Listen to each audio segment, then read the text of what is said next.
Today I choose to follow you. Good morning. It's Wednesday, the 7th of February, and trust you got a decent cup of coffee. This is Coffee with God. And turn to Colossians 2. We're going to look at verses 13 and 14. Colossense 2, 13 and 14. And when you were dead in your wrongdoings and the uncircumcision of your flesh, he made you alive together with him, having forgiven us all our wrongdoings, having cancelled the certificate of debt consisting of decrees against us, which was hostile to us, and he has taken it out of the way, having nailed it to the cross.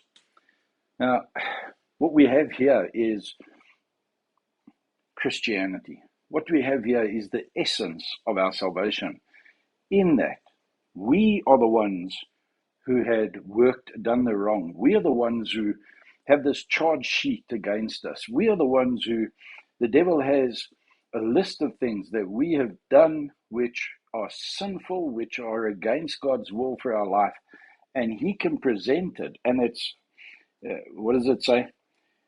Consisting of decrees against us, which was hostile to us. In other words, we were condemned by that. That was our punishment. That was the right to be punished.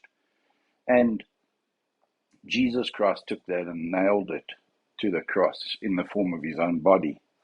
And whilst we were dead in our wrongdoings and the uncircumcision of our flesh, he made us alive together with Christ. And it's about man is messed up. God pays the price to make it right. All other religions in the world are legalistic and fear-driven, where the person who wants to be saved, the person who's done wrong, the person who's angered the God, the person who's brought themselves into trouble has to then pay penance and do something to get themselves out of trouble, to appease the God, to appease and make peace through their efforts. And legalism is an interesting thing, because the power of your salvation in legalism lies with you, not with Jesus Christ or with God the Father. And you walk around with fear thinking, have I done enough? Have I done enough? Should I do more? I need to do some more to impress, to get above the threshold of not being killed, of not being punished. Or you walk around with arrogance in a false sense of, well, I've done enough.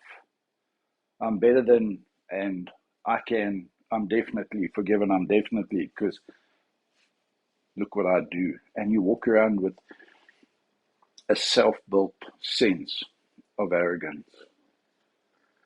And then there's also a sense of failure that you walk around with, that you've messed up, that you've made a mistake, that you've fallen short, that again, just when I thought I'd done enough, now I've messed up again.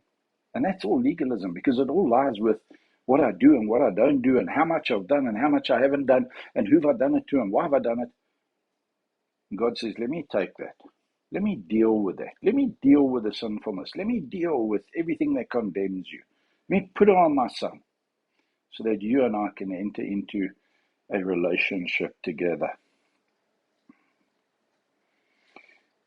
He made us alive together with Jesus. God made us alive together with Jesus.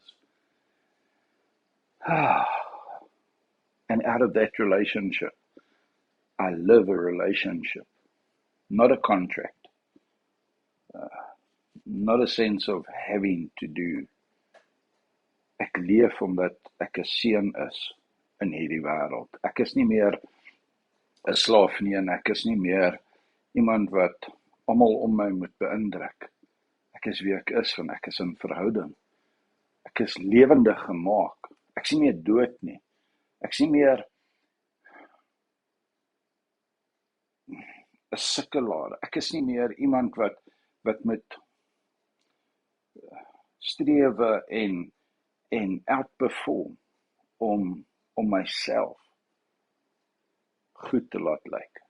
Ek is goed omdat my Pa God is en Jesus Christus is in verhouding met my en ek is lewendig in en deur hom. Isn't that a freeing thought? Isn't that something to just hold on to and ponder and think through? You don't have to walk around with arrogance, a sense of failure, or a sense of fear.